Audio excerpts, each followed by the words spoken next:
XTB's results shocked the market. Net profit is much softer than expected. Was this just a misstep?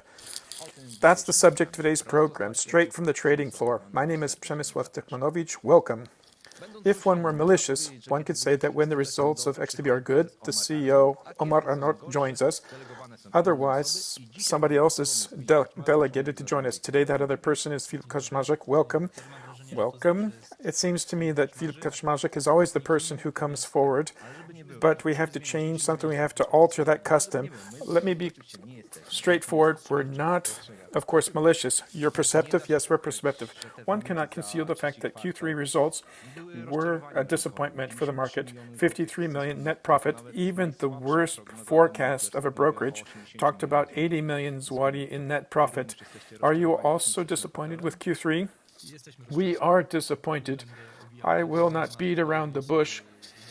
There's nobody in the company happy with this result. This is a result that should not occur, but it seems to me there are many things we can talk about that are very good or very good, and basically we're going to have these type of results less and less frequently. Of course, we hold the position that the market did not help us in Q3. Anybody who looks at the market, what happened on the indices in Q3, that person would understand that on the DAX, nothing was happening on the DAX index. The American index was gradually moving upwards, but there were no major changes. And of course, that contributed to a poor or soft revenue for XTB across the quarter. Well, there are different types of narratives. Is it clear, calm trends, or volatility that supports XTB? What is conducive to XTB? These are long, clear trends. Naturally, that's usually what works. Of course, it varies by instrument. I could say that when we talk about Bitcoin, that principle doesn't work because Bitcoin is a distinct market. Gold is also a distinct market. Generally speaking, for XTB, what is conducive are long, clear trends. What is not conducive to XTB, that's low volatility, that's range trading. The narrower the range, the worse for the company, even though there is a fact that trading volume in such a market is still very high because customers are active, they open positions, they close positions. But from the point of view of revenue, that's a more difficult or more demanding period. That's Q3. What about Q4? No comment. I can't say anything. However, we do see that things are starting to happen, not very daringly. In gold and silver from the beginning of September, things are starting to happen. So it seems to me that it's worth turning your attention to the commodities market to a greater extent at this point. How much truth is there in the statement that some analysts have said that you were on the wrong side of the market as the market maker? There's a little bit of truth in that. But it's not so straightforward. It's very popular to say, and I've heard this for many years, that XTB is earning money when customers are losing. That's not the case. When we have such a large number of transactions, such a large amount of volume, so the spread is the source of income for us, but there is the market-making side of things where we make that decision to offer that. That's part of our business. On one hand, that means that our revenue is incomparably higher than for companies that are doing an ST business, so straight through processing, where they only derive a margin. But the risk that is linked to this type of business means that the volatility in the short term is much higher than the volatility in a company that's doing straight through processing. And we're fully aware of that, and we cognizantly take that risk. And from the moment in time when we did our IPO, that's what we said that we were going to do. And we've implored people many times that you should look at our results as XTB over a longer period of time than just a quarter. So it should be over a longer period than just a quarter, because this is a truly short period, and a lot of things can actually transpire. Well, the CEO, Mr. Omar Arnaut, said that as the customer base will grow, then the bottom or the trough of results will continue to grow. That even in the worst market positions with less volatility from your point of view, then we shouldn't drop below, or you should not drop below a certain level. Is 53 million, is that trough? I would like to say that, but I can't confirm that. The market likes to surprise one in a variety of ways. What is the most important to us? is that we have a strong customer base. The number of new customers is growing. The number of active customers is growing. That equity markets where we're not the market maker, we see record-breaking exposure levels in terms of CFD instruments where we are a market maker. So we all believe that this is only the fault of a bad quarter. In the long term, the perspective, the potential is very good. Let's talk about those customers. You had more than 200,000 new customers in Q3, nearly 100,000. That was the information reported in your report. That in October, I can say that we have actually beaten the 100,000 customer watermark. What about Q4? Well, in Q4, we don't have a number we're thinking about in the longer term. We're talking about 2026. We don't want to go below 1 million new customers per year. So our initial forecast would be around 150, 210,000 new customers per month. I said that wrongly. 1 million per year, and this would translate into a certain number of customers per month. We would have seasonality, but that would be the figure for the full year. But if we're talking about profitability, so 150 zlotys, well, this is a result that hasn't been seen in a long time, but profitability per lot, that's a secondary ratio, in fact. If we talk about the market-making business, the situation is as follows, that it can happen that in range trading, the revenue of market maker is low or can be higher. This is a result of customers opening a large number of positions and closing those positions. If we have clear trends, then it's frequently the case that customers like to hold their positions for a longer period of time. And so the revenue per lot is a secondary ratio. It depends on the volatility on the market, and the volatility on the market is related to the volume generated by customers. So at the end of the day, we should look at the revenue, and that's what I look at. And once again, we try not to look at that in a short period of time, such as 3 months. I concur with you that this ratio of profitability over a 3-month period looks pretty bad. But over a year period, this is something totally different. Because of our business model, we should not look at the company's results over such a short period of 3 months. Let's come back to the results. So the analysts were thinking somewhere between 80 and 90 million. So their anticipated results were higher than what you actually reported. How should they look at you in order to think about that spread, for it not to be so big, or for them to be closer to what you're actually going to deliver? What sort of elements should they draw their attention? It's very difficult.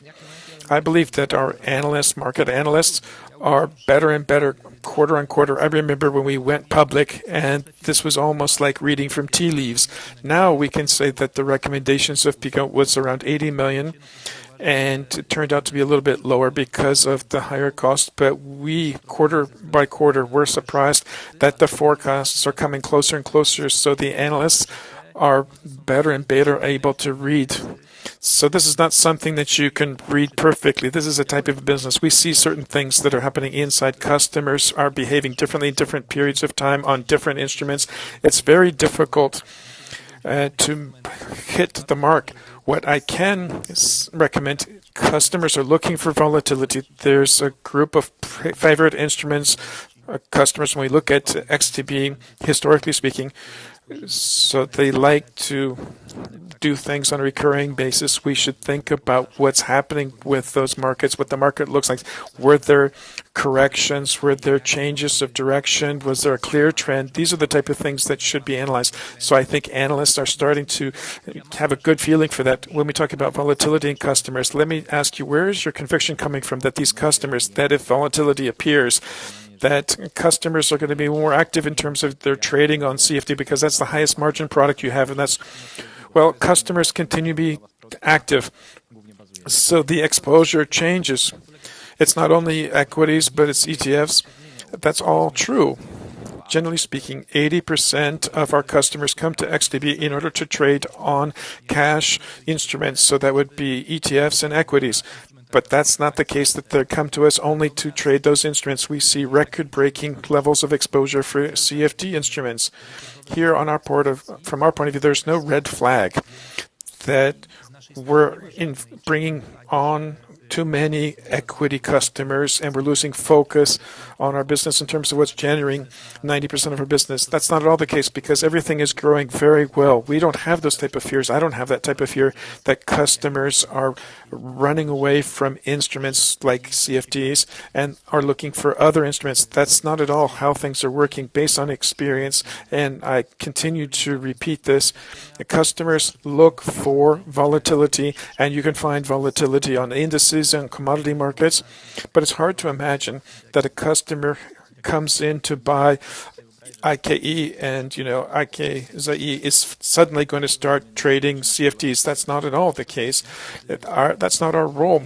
We want for our customers to have a full array of instruments, and so they can open up an IKE or an IKZE product, and there might be record-breaking levels on the gold market, and this might tempt that person to make an investment in gold. That's the idea behind XTB. Basically, we want to make sure that our offering is as broad as possible, such that every customer can find something for him or herself. Let's talk about the other side, so costs.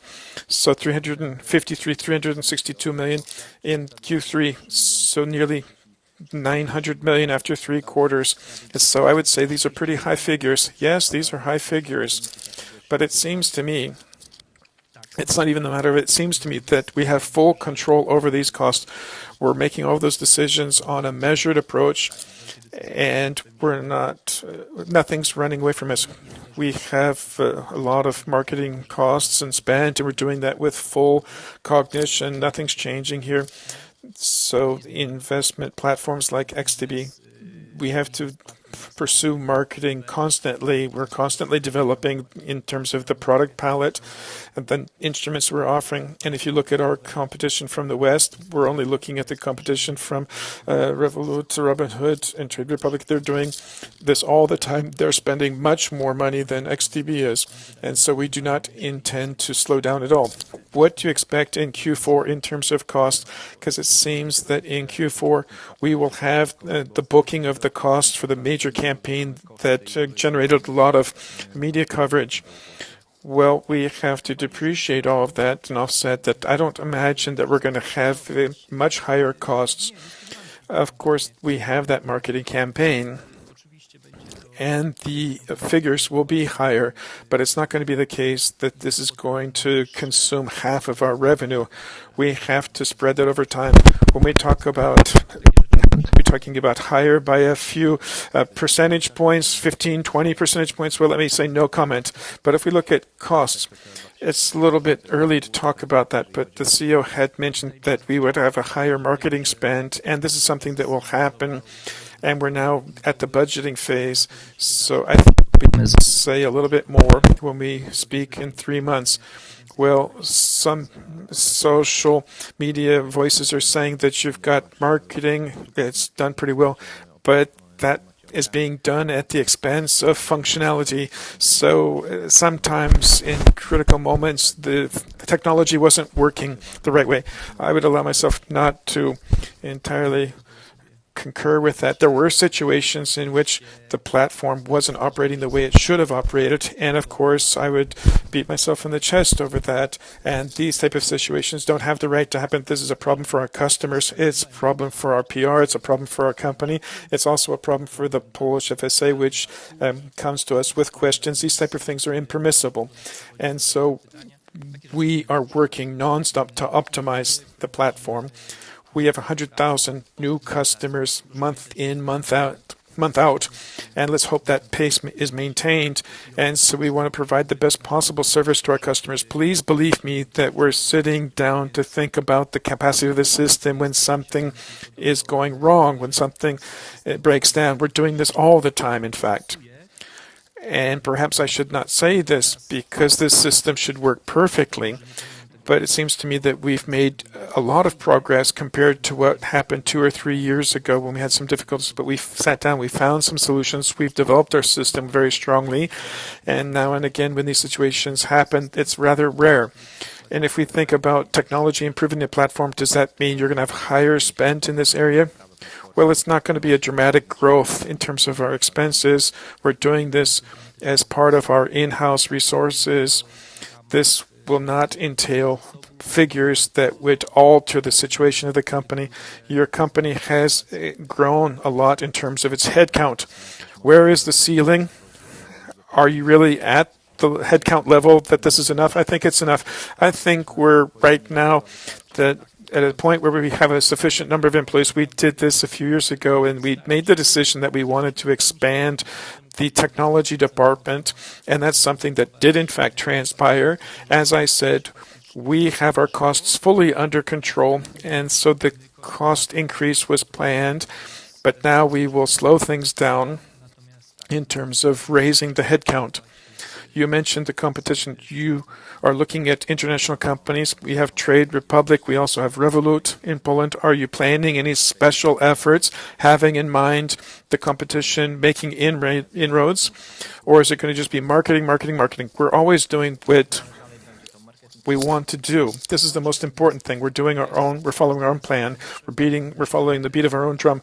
There's Trading Republic, there's Robinhood. We're planning to continue our marketing efforts. We also see that the activity of these entities is not so pronounced yet. Of course, this is something that can change, but we're confident of what we're doing. Let's move on. What about international expansion? There's a new theme, which is Brazil, and perhaps retracting from that market in terms of your expansion. Why is that happening? Well, the truth is that as we talk with the Brazilian regulator, we had the impression that they don't really want us, if we were to speak about this colloquially. We are still pondering what we should do there. But it took a lot of time for us to get that license in Brazil. We received a large number of signals from a variety of sources, unofficial sources, that perhaps this is not the best idea for us to be there. And so we're basically at the stage of making a decision what we're going to do next. What happens if Brazil doesn't work out? Do you have something else in the plans? We don't have anything else in the plans. All of our efforts would be focused on Indonesia. So you understand that Brazil doesn't want you, but Indonesia wants you. Well, we feel that they want us, and actually our CEO, Mr. Arnold, is there in Indonesia. He's doing a big opening with a local regulator in Indonesia, and so the situation looks totally different. So we have an optimistic approach to our business in Indonesia. What about CFDs in Indonesia? When is that going to be possible? Well, let's say CFDs in Indonesia, we want to target the first half of 2026. I wouldn't say Q1, but certainly in the first half of the year. What about UK, France, Germany? The CEO had said that you want to have a stronger presence. Is that something that's already transpired? Do you feel that you are visible and you're starting to reach a broader group of customers? Or is that those markets, are they so competitive that it's not so easy to break through? It's very difficult to break through. Those are very competitive markets. There's a lot of activity. And that's something that's building us. Of course, the base was quite small, and so the growth rate will be high, but in absolute terms, we're talking about lower amounts. What pleases us, however, is in the UK, we've launched ESOP accounts. We're thinking about a different type of accounts. We have, equities free of charge campaign, and this is a pretty big success. The same is true in France. We have the tax optimized accounts, and we've had success here. We want to act strongly on these markets. It's quite difficult to say at this point in time if we're going to be able to break through to such an extent like we would, because those markets are mega competitive. Does that also mean that the stream of marketing spend and linked to your operations, will it be focused on those markets? Because you can see in Moland, in terms of customer acquisition for CFDs, that you've reached a saturation point. That's not at all the case, that we think that. It seems to me that the split of marketing spend will be similar, maybe with some small pluses and pluses and minuses with some local tweaks. But it doesn't seem to me that in Poland the market has reached a saturation point. We're not talking about XTB as a CFD broker. We treat ourselves as an investment firm. As I said, 80% of our customers are customers who want to trade equities, ETFs. They want to take advantage of our investment plans. We continue to onboard the largest number of customers in Poland, and perhaps this will sound bad. We would like, this is one of our objectives, to have geographic diversification, but in Poland, the business is so good. We're able to onboard so many customers. It would be a sin to say that we have too many customers from Poland and that we should let things go. That's certainly not something that's going to happen. Okay, one new theme, new products. In the Parkiet, you had announced that options would be rolled out. Is that the case? Or maybe cryptocurrencies? The plan is pretty dynamic. If you were to ask me in a week, the situation is so dynamic that the response could be different. We are working on these projects in parallel. We're technologically close to completing both products. Both products are strongly dependent on local consents and permits. If we talk about options, we are keeping our fingers strongly crossed to be able to do that over the next several months. In Poland, we're also trying to open that up through our company in Cyprus. If we talk about cryptocurrencies, we're fully aware that in Poland, this might take some time because of the regular growth pace, but in our branch in Chile and also in Cyprus, this would be possible. Let's leave cryptocurrencies till the end. When you talk about options in a few months, you were saying that perhaps it would take place this year. Is there still an opportunity for that to take place this year? No, I wouldn't be so bold to say that. Even if we were to get consent from the Commission on 23rd of December, we wouldn't be so bold as to set it up for Christmas. We're talking about early January. Of course, I would not preclude that, because if we get the consent earlier, then we would move forward. But thinking about this on a common sense basis, we would not want to fire up something just at the end of the year, but we would like to launch that in January. So this is a realistic time. Let's look at the cryptocurrencies as a dessert. You're a little bit dependent on terms of what's going to happen with MiCA. Yes, that's a very big challenge. We've been waiting for a long time for MiCA to take place. We will implore the president for him to sign the law in the current form. Is the form that exists today, is it acceptable to you? We believe that what's on the table is very beneficial to the industry, to investment firms. We operate in this type of environment. And it might seem a little selfish, but it's attractive. It would be good to operate on this basis.